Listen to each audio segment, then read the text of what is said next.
Hi, I'm Princess Chaos, and I'm presently with FGFC820 in Montreal, Canada at Kinetik Festival 5.5.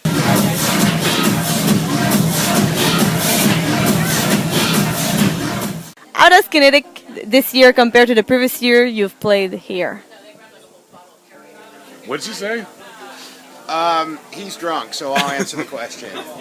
Well, we almost didn't have a Kinetik this year, so because of some legacy things that have gone on. So it's a much smaller version, but obviously the club's a lot smaller, and there aren't as many bands and everything. But it's still got the same Kinetik vibe, and it's actually playing in a more intimate room in front of the Kinetik crowd is actually kind of cool for a change, because usually the rooms are so big, and there's a benefit to playing in the larger rooms, but in the smaller room that energy really builds up a lot more, so I was pretty out of hand last night.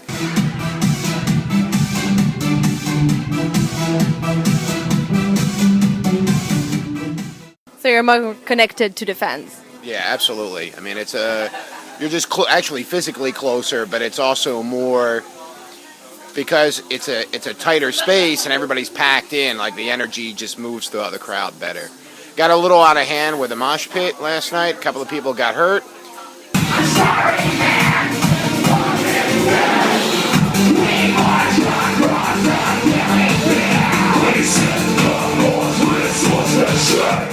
Which was unfortunate, yeah. But, I mean, it's not an 820 show if somebody doesn't get hurt, so. And Rex, I know you're a big fan of 80s music, since you're doing 80s obscurities on Facebook and those kinds of things. So what inspired you to do industrial? Well, I was very much into, the 70s. This is how old I am. I was very much into punk rock. And then, with the advent of sort of more affordable and efficient electronic equipment and music in the 80s, I really liked the sound of synthesizers. So I always thought, it'd be cool if somebody had electronic keyboard-based music, but like a punk attitude.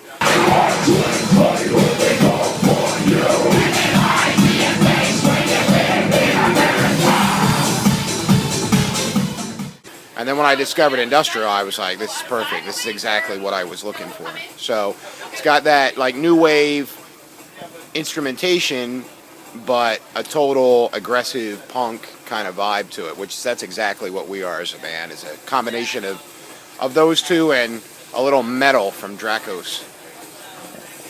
So you like metal?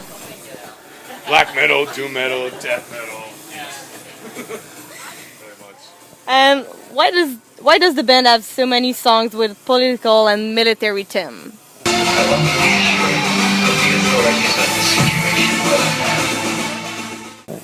Well, I think, we're it's very central to who we are as a band. We're a very political band. And our thing is just that we want people to sort of be mindful of what's happening to the world around them. A lot of people complain about, what the world's coming to, but it's only happening because people aren't trying to stop it.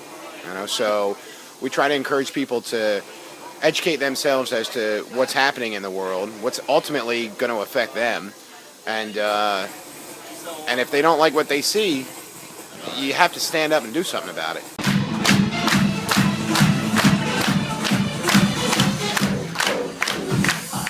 Because it's not going to change with you sitting on the couch, Facebooking and playing video games. That's not going to get it done. I can't more agree with that. Who are your biggest non-musical influences? Dracos? What's that? Your biggest non-musical influences? Non-musical influences? Yeah. Well, like not bands?